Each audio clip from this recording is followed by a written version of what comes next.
Alors aujourd'hui, en 2 mois à peine, il y a déjà 600 000 personnes qui se sont inscrites sur le site.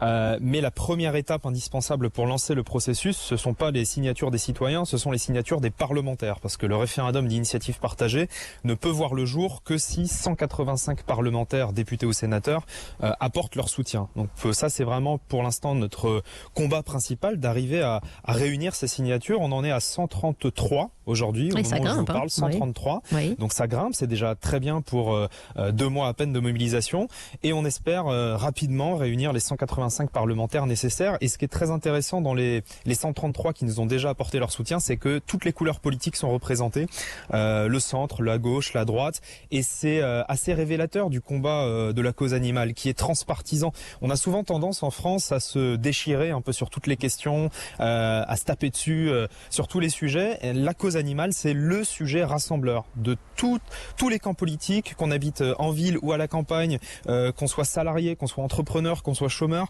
tout le monde est intéressé par ce combat-là. Et il y a un sondage IFOP qui a été fait au mois de juillet pour demander aux Français et aux Françaises si elles étaient favorables à l'organisation d'un référendum pour les animaux. Et on a eu 73% de réponses positives, dont 77% de réponses positives dans le milieu rural. Donc on sort un peu de ce cliché qui est répandu par certains lobbies qui voudraient que le combat pour les animaux ce soit quelque chose des villes et des bobos. Pour les villes, pour les bobos. C'est pas du tout le cas. Et que les ruraux seraient tous des chasseurs. Oui.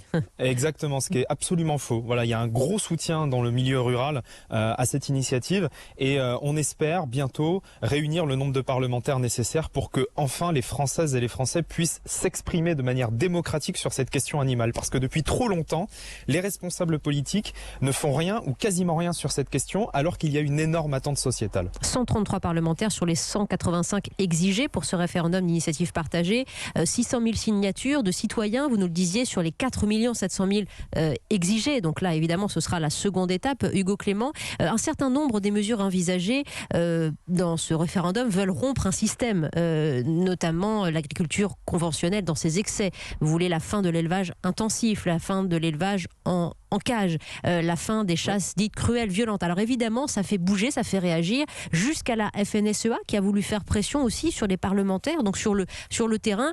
Bon, c'est de bonne guerre, j'allais dire, parce qu'évidemment, ces mesures sont fortes.